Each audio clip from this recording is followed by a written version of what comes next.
Пророк алейхиссалату сказал: «Аля, ومن ادعى إلى غير أبيه أو تولى غير مواليه رغبة عنه فعليه لعنة الله والملائكة والناس أجمعين ولا يقبل الله منه صرفا ولا عدلا».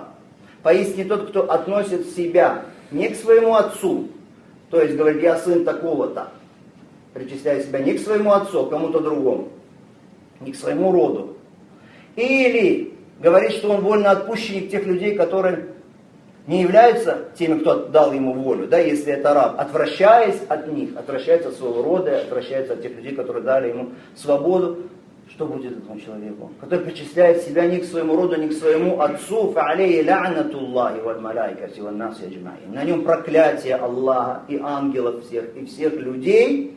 Не примет Аллах от него сарфан валя адля, ни дополнительных деяний, ни фардов, ни обязательных деяний. Субханаллах. Это предостережение людям, которые сегодня переписывают свою фамилию на кого-то другого, не хотят быть членами какой-то семьи, своей семьи, относят себя к другой семье. За это проклятие Аллах Субхану ва Тааля говорит: «Я сын такого-то», в то время как он сын другого человека.